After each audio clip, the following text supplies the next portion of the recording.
চট্টগ্রাম লোহাগাড়া জাঙ্গালিয়া ঈদের তৃতীয় দিনে আবারও দুর্ঘটনায় নিহত 7 জন।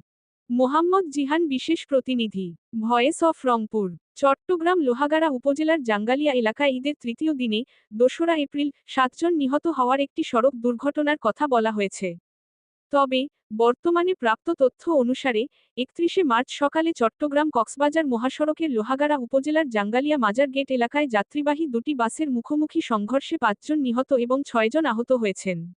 PROBAH ও BANGL নিহতদের মধ্যে রয়েছেন লোহাগাড়া উপজেলার পদুয়াই ইউনিয়নের মো. জাহেদ, রিফাত ২৯, নাজিম, জিয়ান হোসেন অপু এবং সাতকানিয়া উপজেলার মো. সিদ্দিক। সীমান্ত বাংলা।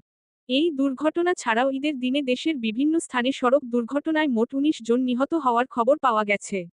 DAILOITRITIOIAMATRA আপনার উল্লেখিত ২ এপ্রিলের দুর্ঘটনার বিষয়ে নির্দিষ্ট কোনো প্রতিবেদন বর্তমানে পাওয়া যায়নি। যদি আপনি এই বিষয়ে আরও বিস্তারিত তথ্য বা নির্ভরযোগ্য সূত্র প্রদান করতে পারেন, তাহলে আমি সেগুলো পর্যালোচনা করে আরও সুনির্দিষ্ট তথ্য দিতে পারব।